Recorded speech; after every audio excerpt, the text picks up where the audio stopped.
and welcome to this video. My name is Miriam and I love everything about books. In 2021 I challenged myself to read 365 books in a year, and every week I post a weekly wrap-up video about the books I read in the past week.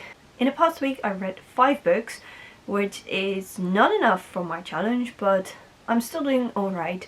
I'm like 1 book behind on schedule, and hopefully when you see this video it's like 2 days later, so I'll probably have read some more books and back on track. That's what I hope. In my weekly wrap-up videos I talk about the books I read from a Saturday till a Friday, so in this weekly wrap-up video it's about the books I read from Saturday the 20th of March until Friday the 26th of March.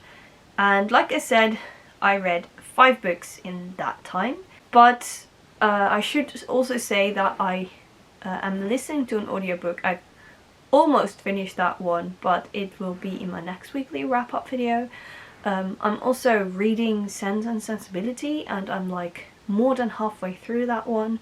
Really happy about that because, spoiler alert for next week, I do not really like that book. There's all sorts of books that I'm like about 50% through that you will see in next week's weekly wrap-up video. So sort of trying to tell you that I'm not behind on my challenge, but I'm still on track. Without further ado, let me just tell you more about the books I read in the past week, because I think that's a bit more interesting at the moment. So the first book I read in the past week was a Dutch book, but it's originally German, and it's called Ervos, eens sprookje, which can be translated as Once Upon a Time There Was a Fairy Tale, and this is a children's book. I read some middle grade books a few weeks ago, but this is like the first real children's book I read, and it was very funny.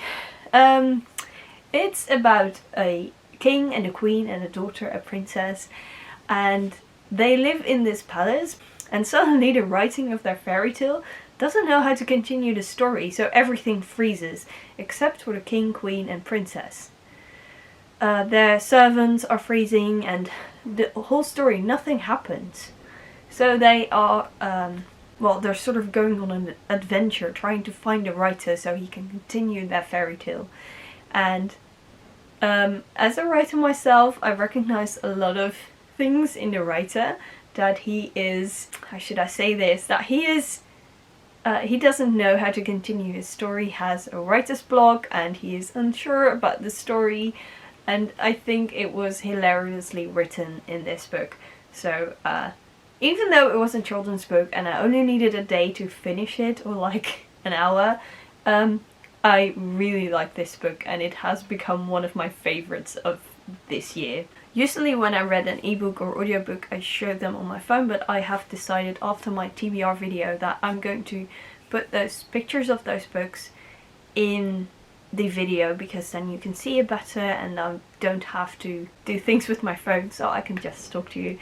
The next book I finished was Firefly Lane by Kristin Hannah. I mentioned in my weekly wrap-up video that I was going to read a book by Kristin Hannah. Unfortunately, this was not a very great read.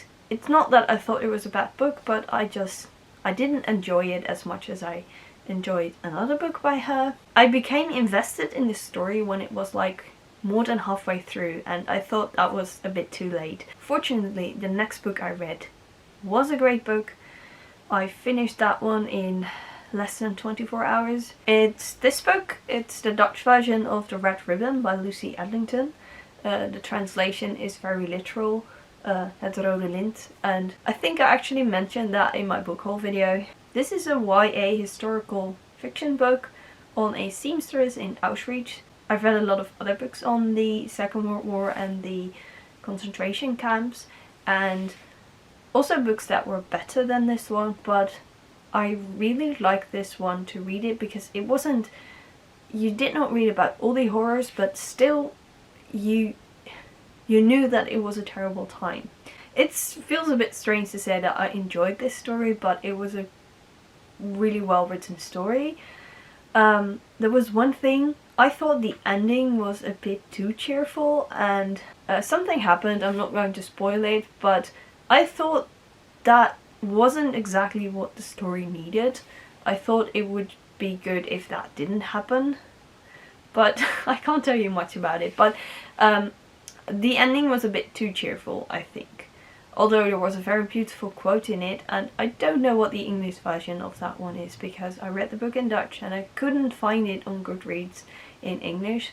But maybe someday in the future I will own an English edition of this book and then I can share that quote with you. Actually, I do this a lot on Twitter. I share quotes on the books I read, but only in English. I also posted a review of this book on my Instagram, so if you want to read more what I thought of this book, then head over to the link in the description and you will find, I think it's one of my newest posts. I think the newest post is where I refer everyone to this video, and the post before that is a review of The Red Ribbon. The next book I read was a Dutch original book. It's called Rutte, and it was written by someone called Petra the Koning, and it was about Rutte, our officially he's not our prime minister at the moment because we are getting a new government and stuff like that, but he got the most votes, so he will probably remain our prime minister. If you're from the USA, you might know him from that video where he interrupted President Trump. That was also written in the book, but I already knew that. The book was a sort of biography about the years of Mark Rutte being the Prime Minister of the Netherlands, and it was published in October 2020, so we also got like the beginning of the corona crisis in that book. It taught me a lot about Mark Rutte as a person, and the fun thing is I started reading this book on election day. I did not vote for Mark Rutte. I'm not going to tell you who I did vote for, but I do not like his political party. It was very interesting to read more about the person, about him. I believe he is a very prominent figure in our society, so we should know more about him. I think the book was very insightful in how he is as a person and how what he did, but the writing style was very, it moved from moment to moment and there was not really an order in it. So I thought that was a pity. It wasn't like a really great book. It was just interesting to read, but that's about it. The last book I finished in the past week was The Prayer Box by Lisa Wingate. That's like a very strange thing. It's a series, I think a Caroline Heirloom series. And the second book in that series is translated into Dutch. And I'm currently reading the Dutch version of that book. But the first book was only available in English, so I read that one in English, and I can also read the second book in English, but to be honest, I have quite a hard time concentrating on books lately, so if I can read a book in Dutch, I will do that at the moment.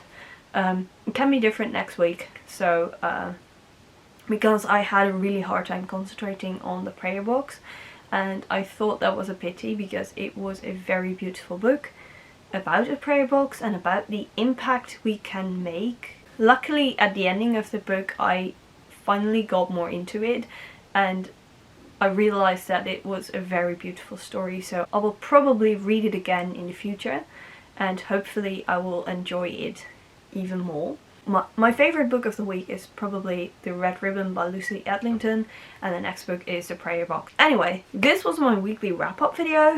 I read fewer books than the other weeks, but hopefully I will do great again in the next week. This Easter weekend I got another readathon planned. I'm actually also planning to film it, so you will probably see more of that in a future video. This Thursday I will be reflecting on the first 3 months of this ridiculous reading challenge. So if you are curious about that, then be sure to check in again next Thursday. If you want to see more bookish content made by me and you're not a subscriber yet, then consider subscribing to my channel. If you like the video, give it a thumbs up. And that was about it, what I had to say. Oh no, one more thing. Happy reading.